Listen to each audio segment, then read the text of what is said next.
একটা কথা আমার বলা হয়নি, সেটা হচ্ছে যে সমস্ত যে চেস্ট পেন,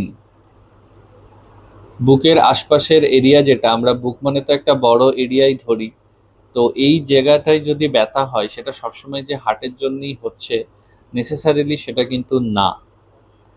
আমাদের বুক এবং তার সংলগ্ন পেটের যে উপরের ভাগ, সেই এরিয়াটা হচ্ছে এপিগ্যাস্ট্রিয়াম। তো এই যে এপিগ্যাস্ট্রিক পেন, এর একটা বড় কারণ, বিশেষ করে আপনার 20 বছর বয়স থেকে 40 বা 45 বছর বয়স পর্যন্ত সময়ে এই যে এপিগ্যাস্ট্রিক রিজিয়নে পেন, এটার কিন্তু একটা বড় কারণ হার্ট কিন্তু না।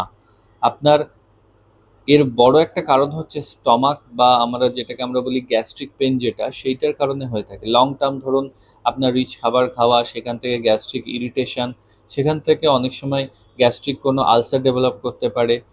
তো এই যে গ্যাস্ট্রিক ইরিটেশন, এইসবের কারণেও কিন্তু ব্যথা হতে পারে। তো এপিগ্যাস্ট্রিক পেন এবং সেই জায়গাটা অনেক সময় আমরা বুকের ব্যথা বলেও ভুল করি।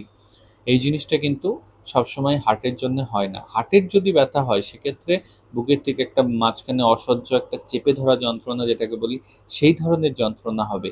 কিন্তু এপিগ্যাস্ট্রিক যে রিজিয়ন, অর্থাৎ নাভির ওপরের অংশ এবং বুকের খাঁচার এই যে জয়েন্ট পার্টটা, সেখানে যে ব্যথাটা হয়, সেই জিনিসটাকে আমরা বলি এপিগ্যাস্ট্রিক পেন। সেটা সবসময় কিন্তু হার্টের জন্য নাও হতে পারে।